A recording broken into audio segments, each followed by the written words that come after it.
Hello student, आजच्या व्हिडिओमध्ये आपण एक्झाम्पल बघणार आहोत. Without using truth table then prove that. Without using truth टेबलचा यूज न करता आपल्याला एक्झाम्पल सॉल्व्ह करायचे आहेत. ट्रूथ टेबलचे एक्झाम्पल आपण याआधी सॉल्व्ह केलेले आहेत. ट्रूथ टेबलचे एक्झाम्पल हे इक्विव्हॅलंट दिसत आहे. P implication double implication Q is equivalent to, म्हणजे या टाइपचे एक्झाम्पल आपण आधी केलेले आहे, पण ते कसे ट्रूथ टेबलनी केलेले आहेत. हा लॉजिकल इक्विव्हॅलन्स आहे आणि हा ट्रूथ टेबलनी केला आहे. बट आपल्याला आता करायचा आहे इम्पॉर्टंट आहे विदाउट युजिंगचा. विदाउट युजिंग ट्रूथ टेबलचा यूज न करता एक्झाम्पल आपल्याला प्रूफ करायचं आहे, इक्विव्हॅलन्स प्रूफ करायचं आहे. म्हणजे मग आपल्याला आता कोणत्या रूलने, आपण तुम्हाला याआधी मागच्या व्हिडिओमध्ये रूल सांगितलेले होते. Distributive laws, De Morgan's laws, identity, commutative, हे सगळे. तुम्ही थोडंसं तुम्हाला डिस्ट्रीब्युटिव्ह एकदा पुन्हा डिस्ट्रीब्युटिव्ह लॉज आपल्याला यूज करायचा आहे. डिस्ट्रीब्युटिव्ह लॉज काय होता? डिस्ट्रीब्युटिव्ह लॉज मध्ये P and Q or R, इथे अँड आहे आणि इकडे ऑर आहे. P and Q or R, असं याला डिस्ट्रीब्युट करायचं असेल तर आपण काय करत होतो? P and Q or multiplies, P and Q or P and R, यानी याला मल्टीप्लाय और यानी याला मल्टीप्लायला डिस्ट्रीब्यूट करणे होतं. जसं डी मॉर्गन्स, मग डी मॉर्गन्स लॉ सुद्धा आपल्याला नेहमी यूज होणार आहे. आता एक्झाम्पल सॉल्व्ह करताना डी मॉर्गन्स मध्ये negation of P or Q दोन्ही, इथे कंजंक्शन आणि डिस्जंक्शनचे दोन्ही पण रूल अप्लाय करता येते आपल्याला. मी तुम्हाला एकच सांगते, निगेशन पी, इथे काय होतं? अँड निगेशन, जसे मी लिहून दिलेलेच आहे हे मागच्या व्हिडिओमध्ये. डी मॉर्गन्स, ठीक आहे, असा डी मॉर्गन्स यूज केला. त्याच्यानंतर आयडेंटिटी, हा तर इम्पॉर्टंट आहे. आयडेंटिटी मध्ये काय होत असते? आयडेंटिटी मध्ये ऑर साठी आणि अँड साठी. पी ऑर टी, समजा इथे काय आहे? पी ऑर व्हॅल्यू ट्रू असेल, ऑर मध्ये काय होते व्हॅल्यू? ऑर मध्ये पी ऑर टी टी होते, तर मग इथे काय होणार? ऑर साठी P or T value true होते, म्हणजे इथे काय येईल? टी. पी ऑर एफ घेऊ आपण, टीच्या ऐवजी एफ घेतलं, परंतु ऑर मध्ये व्हॅल्यू काय होते? ट्रू होते, म्हणजे ट्रू म्हणजे इथे काय दिलेला आहे? पी दिला, एक व्हॅल्यू टी ट्रू असेल आणि एक व्हॅल्यू काय समजा फॉल्स, असं लक्षात ठेवलं तर तुमच्या लक्षात राहील. पी म्हणजे काय आहे? समजा ही ट्रू असेल, ही काय असेल? ट्रू. और टी और एफ, टी और एफ मध्ये व्हॅल्यू ट्रू होते, पण टीच्या ऐवजी इथे काय आहे? पी आहे, म्हणून इथे काय घेऊन टाकायचं? पी घेऊन टाकायचं, म्हणजे पी और एफ काय होईल? पी होईल. टी येते, टी इथे नाही आहे, टीच्या ऐवजी काय? पी आहे.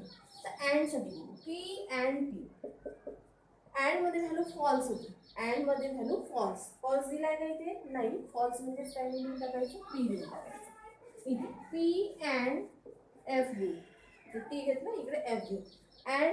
अँड मध्ये व्हॅल्यू काय होते? एक व्हॅल्यू ट्रू आणि एक व्हॅल्यू फॉल्स असेल तर फॉल्स, आणि फॉल्स आहे इथे, म्हणून काय लिहायचं? हा इम्पॉर्टंट आहे आयडेंटिटी. आणि आता आहे कॉम्प्लिमेंट.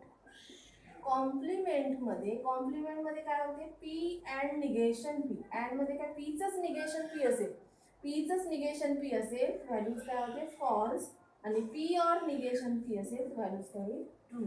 हे सगळे रूल्स आपण पाहिले होते.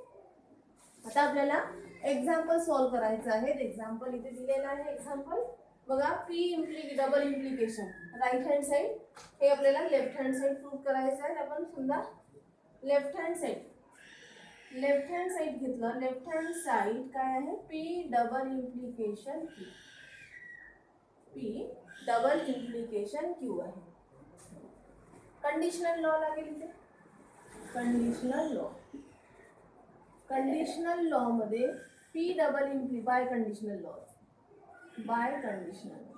P double implication Q biconditional laws काय आहे? P double implication Q is equal to negation P or Q and negation Q or, biconditional laws आहे. निगेशन पी आधी यायचं और क्यू, मग इथे अँड असते, मग निगेशन क्यू और पी. आपण रूल इथे घेणार आहोत. निगेशन पी और क्यू लागेल इथे, अँड निगेशन क्यू और P, negation P or Q and negation Q और पी, हा रूल अप्लाय केलेला आहे. आता बघा आन्सर काय पाहिजे? इथे अँड आहे, इथे अँड आहे, इथे काय आहे? ऑर आहे. मग याच्यानंतर आता काही कॉमन निघते का? बघा, कॉमन दोन्ही याच्यातून काहीच कॉमन निघत नाही, दोन ब्रॅकेट मधून एकही व्हॅल्यू कॉमन निघत नसेल मग डिस्ट्रीब्यूट करायचं. डिस्ट्रीब्यूट म्हणजेच यांनी पहिल्या टर्मनी या ब्रॅकेटला मल्टिप्लाय करा, सेकंड टर्मनी या ब्रॅकेटला मल्टिप्लाय करा. निगेशन पी नी आपण या ब्रॅकेटला मल्टिप्लाय करू, negation P and negation Q और पी यांनी मल्टिप्लाय केला, निगेशन पी नी याला मल्टिप्लाय केला. आता इथे मधात कुठलं साईड राहील ऑरचं, क्यू नी मल्टिप्लाय करा, क्यू नी याला मल्टिप्लाय करा, क्यू अँड निगेशन क्यू और पी. आता आपल्याला हे आन्सर आणायचं आहे. आपण काय केलं, इथे कॉमन एकही व्हॅल्यूज निघत नव्हती तर आपण त्याला मल्टिप्लाय केला. पहिल्या टर्मनी या ब्रॅकेटला, क्यू नी या ब्रॅकेटला. सिम्प्लिफिकेशन आपण करतो तसंच आहे. पुन्हा काय होईल मग, इथे डिस्ट्रीब्युटिव्ह लॉज, इथे लिहायचं डिस्ट्रीब्युटिव्ह लॉज आहे. आता पुन्हा डिस्ट्रीब्यूट होते, यानी हा ब्रॅकेट सिम्प्लिफाय करायचा आहे तुम्हाला. हा ब्रॅकेट सिम्प्लिफाय करायचा आहे म्हणजे या टर्मनी पुन्हा हा ब्रॅकेटला मल्टिप्लाय होते, सिम्प्लिफिकेशन करत जायचं आहे. यानी या ब्रॅकेटला मल्टिप्लाय करा, कारण कुठलाच रूल अप्लाय होत नाही. इथे निगेशन पीचंच क्यू आहे, इथे पी क्यू बसतं तर आपल्याला कॉम्प्लिमेंट लागलं असतं. मग याला पुन्हा डिस्ट्रीब्यूट करा. Negation P and negation Q multiply करू है ना. इथे मधात काय राहील, or negation P and P. याला डिस्ट्रीब्यूट केलं, सिम्प्लिफाय केलं, ऑर याला सुद्धा तसंच करा. क्यू अँड निगेशन क्यू मधात ऑर राहील, पुन्हा क्यू अँड पी डिस्ट्रीब्यूट केलं. इथे सुद्धा काय लागेल, डिस्ट्रीब्युटिव्ह लॉज लागला. नेक्स्ट स्टेप राहील आता डिस्ट्रीब्यूट केल्यानंतर बघा, पीचंच निगेशन पी आहे अँड, याला आपण कॉम्प्लिमेंट म्हणतो. याला काय म्हणतो, कॉम्प्लिमेंट लॉज. कॉम्प्लिमेंट मध्ये व्हॅल्यू काय होते, फॉल्स होते. कॉम्प्लिमेंट मध्ये व्हॅल्यू अँड पीचंच निगेशन पी असेल आणि अँड असेल तर व्हॅल्यू फॉल्स होते.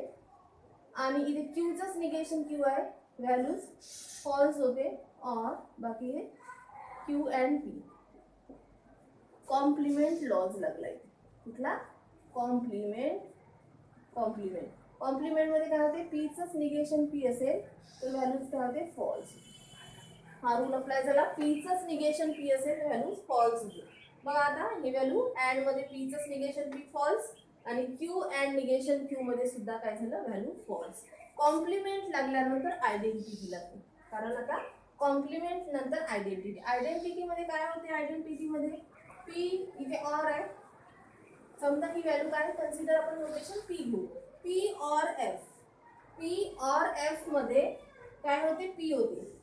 आयडेंटिटी मध्ये ऑर मध्ये व्हॅल्यू ट्रूचं काम कोण करत आहे, पी. म्हणजे आयडेंटिटी मध्ये पी ऑर एफ काय होते, पी होते. मग आता काय, समजा हा पी आहे, P or F P means काय, हा ब्रॅकेट आहे. म्हणजे negation P and negation Q या पूर्ण याची ऑर. आता पुन्हा तोच रूल अप्लाय होईल, identity F or P or मध्ये values true means P means इथे काय आहे, क्यू और पी. हे आन्सर आलेला आहे आपलं, निगेशन पी अँड क्यू और पी अँड क्यू. इथे कुठला, आयडेंटिटी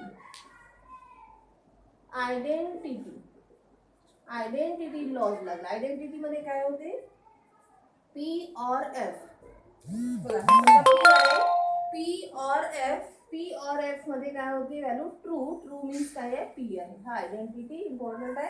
आयडेंटिटी मध्ये समजा पी आहे, पी और एफ मध्ये व्हॅल्यू काय होते, पी होती. म्हणजेच ह्या पीच्या ऐवजी इथे काय दिलेला आहे, ब्रॅकेट दिलेला आहे. पी और एफ काय होते, पी म्हणजे पी मीन्स हा ब्रॅकेट, म्हणजे हा ब्रॅकेट जसा आहे तसा. नंतर इथे एफ और पीचा रूल अप्लाय झालेला आहे. एफ और पी मध्ये व्हॅल्यू काय होते, ट्रू मीन्स काय, पी. म्हणजे पी इथे ब्रॅकेट, पी मीन्स काय आहे, क्यू अँड पी. तर आपण याला असं लिहू शकतो. आता आन्सर आपला right hand side P and Q आहे.